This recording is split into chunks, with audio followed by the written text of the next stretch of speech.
This idea of crisis is so important. And when in our research at Gardner and Co, when we've studied how people engage in a crisis, we tend to see the extremes. People either pull really tightly together, but for a limited amount of time, it's kind of all hands on deck, and people put their personal beefs to the side.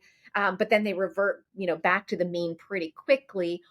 Or you have people who isolate and duck into their silos and, take more of a command and control approach.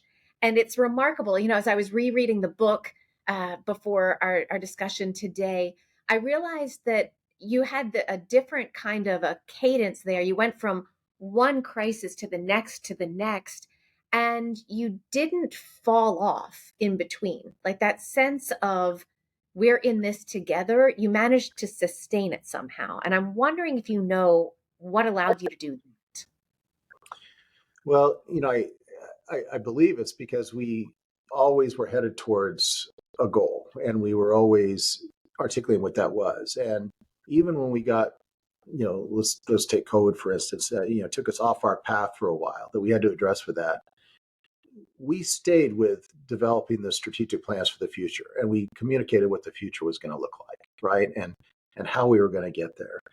But you're right. When you're in a crisis like that, the pandemic was really interesting because people responded differently than the financial crisis. You truly had people, to your point, that just melted down. People who were normally strong, who all of a sudden just were unable to function.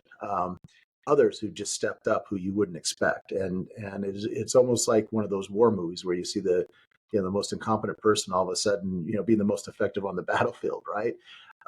It was something to behold, and again, we gravitated to those people that were rising to the occasion, and we just kept moving towards our long-term goals. And we really never lost a beat. We managed to keep all those balls in the air while addressing those issues.